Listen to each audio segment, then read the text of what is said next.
누가 하루에 택시비를 10만 원이나 준대? 나이스 미쳐. 렛츠고 강주. 리포터?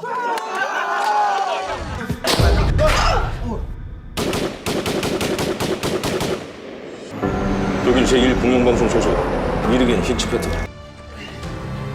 공수놈들도 서울대시는 다 잡아들인다 않아요.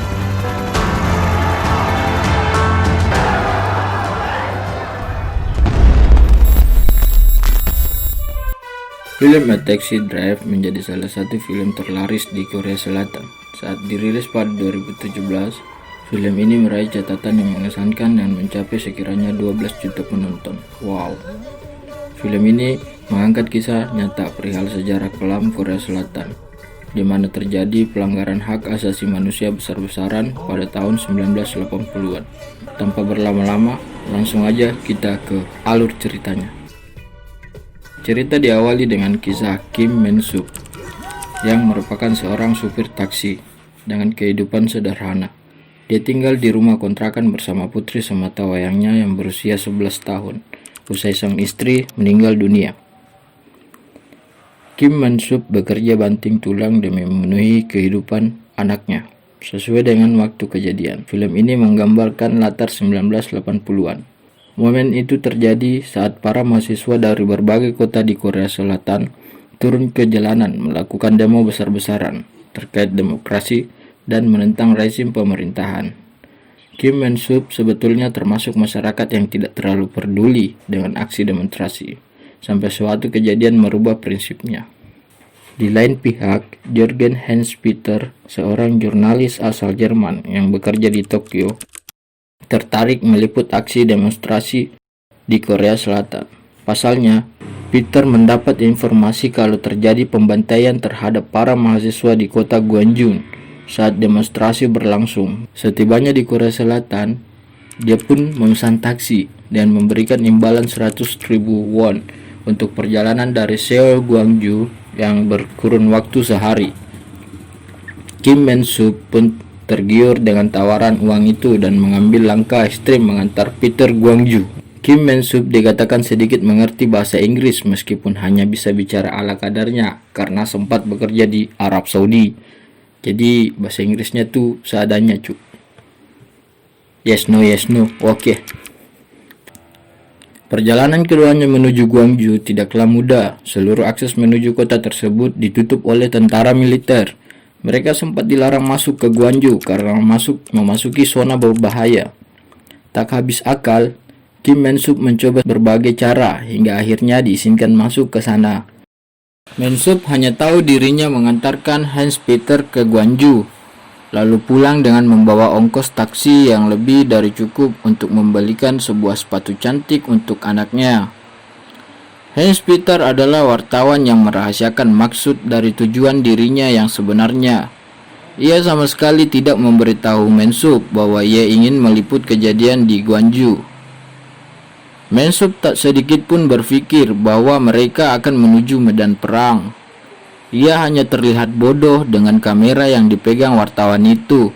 Setelah tiba di Gwangju, mereka berdua terkejut kalau melihat suasana kota tersebut. Jalanan lenggang, setiap dinding berisi coretan aksi protes para demonstran. Gwangju seperti kota lumpuh. Sampai akhirnya Peter dan Kim Men-sub bertemu segerombolan mahasiswa yang berniat melakukan unjuk rasa ke depan gedung wali kota. Mereka juga berkenalan dengan Gi Ju-sik, salah satu mahasiswa yang jago berbahasa Inggris. Dia menjadi pemandu Peter selama meliput aksi demo Gwangju. Peter pun langsung mengeluarkan kameranya dan merekam setiap momen yang didapat. Men-sub lantas goyah mengingat sepatu untuk putrinya yang belum dibeli. Sopir taksi itu memutar haluan untuk kembali pulang ke Seoul dan meninggalkan Hans-Peter dalam medan pertempuran. Di tengah perjalanan menuju Seoul, Men-sub tanpa sengaja kembali ke Gwangju karena melintasi seorang nenek yang menangis di pinggir jalan karena mendapat kabar bahwa anaknya masuk ke rumah sakit.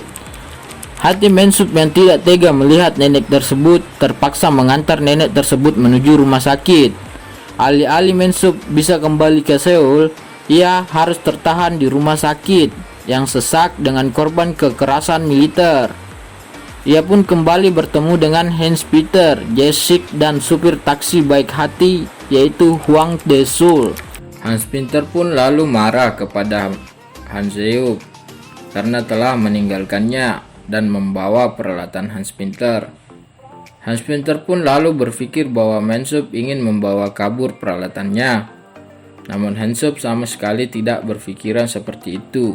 Hansup pun memberikan penjelasan bahwa ia hanyalah salah jalan dan dia kehilangan jejak saat mengikuti Hans Peter yang ikut dengan rombongan mahasiswa. Hans Peter lalu memberikan sisa bayaran Mansup dan menyuruhnya kembali ke Seoul.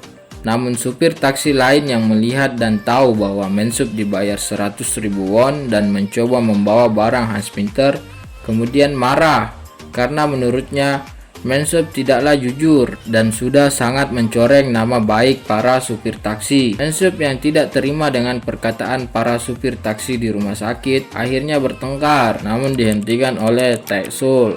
Mansup pun naik ke mobil dan mengajak Hans Peter serta Jessic untuk kembali naik ke mobilnya. Akhirnya mereka pun bertiga beranjak dari rumah sakit. Mereka bertiga kemudian beranjak menuju titik kumpul para pendemo. Sesampainya di sana, mereka disambut dan dibagikan makanan. Karena mereka tahu bahwa Hans Peter akan meliput aksi di tempat itu. Mereka bertiga lalu turun dan memarkir mobilnya, lalu kemudian naik ke atas atap bangunan untuk merekam momen di atas. Sesampainya di atas atap, terdapat pula reporter lokal. Reporter lokal tersebut memperingatkan Hans Peter untuk berhati-hati karena jika pemerintah tahu, maka ia akan diburu dan dilenyapkan.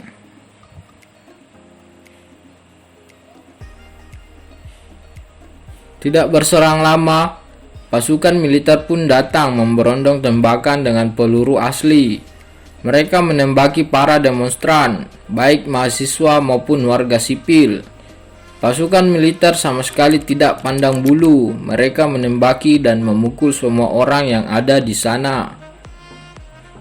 Hans Peter kemudian mengajak Mansup dan Jessic untuk turun langsung ke bawah. Mansup mencoba untuk menahannya, namun Hans Peter berkata, "Jika kau ingin di sini maka tetaplah di sini. Aku akan tetap turun ke bawah." Dengan terpaksa, Mansup akhirnya ikut turun ke bawah.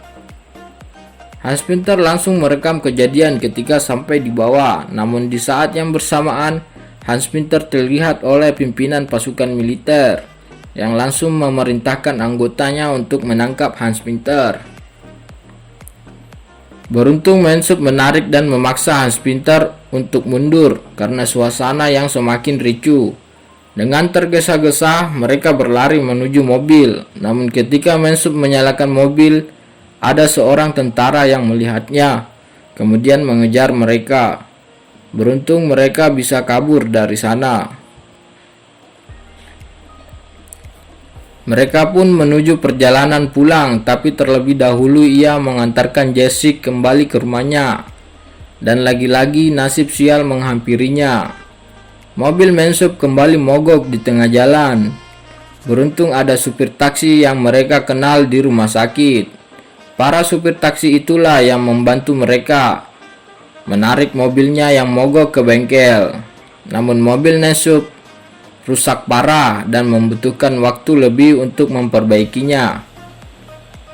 Mansup yang mengkhawatirkan anaknya kemudian bertanya dan ingin meminjam telepon, tetapi jaringan telepon diputus semua. Hans Peter lalu berkata, "Tidak usah khawatir, jika ini soal uang maka aku akan membayarkannya." Namun Mansup tersinggung. Mansup lalu memaki Hans Peter dan berkata, "Kau bajingan, tidak semua bisa kau beli dengan uang." Mereka pun kembali bertengkar karena kesalahpahaman. Jessic akhirnya menjelaskan kepada Hans Peter bahwa Mansup mengkhawatirkan anaknya yang sendiri di rumah. Di sisi yang berbeda, Hans Peter telah ketahuan. Nama asal dan di mana ia bekerja telah diketahui oleh pihak militer. Pasukan khusus pun diturunkan untuk mencarinya. Taesol, supir taksi yang baik, kemudian mengajak mereka semua untuk makan malam di rumahnya. Suasana lalu menjadi hangat dan mereka mulai tertawa bersama dengan sedikit candaan. Di saat yang bersamaan terdengar suara dentuman dan rentetan suara tembakan. Mereka lalu keluar rumah dan melihat apa yang terjadi. Ternyata suara dentuman itu adalah stasiun TV yang diledakkan.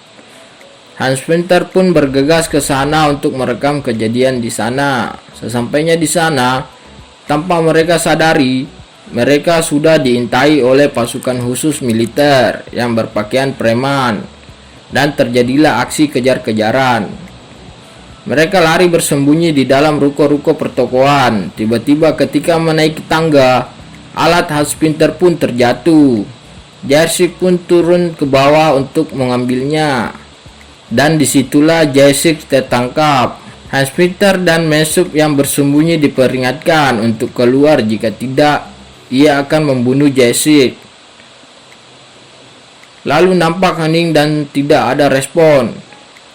Kemudian Jessic berteriak dan menyuruh mereka kabur. Akhirnya salah satu pasukan militer yang berpakaian preman membunuh Jessic. Messup sempat tertangkap. Ia hampir saja tewas, namun diselamatkan oleh Hans Pinter. Mereka pun bergegas kabur dari tempat itu. Keesokan harinya, mayat Jessic ditemukan di sawah. Hans Pinter dan Messup begitu terpukul melihat mayat Jessic. Messup menyuruh Hans Pinter untuk merekam kejadian itu. Hans Pinter pun merekam betapa banyak korban yang tewas oleh tentara militer.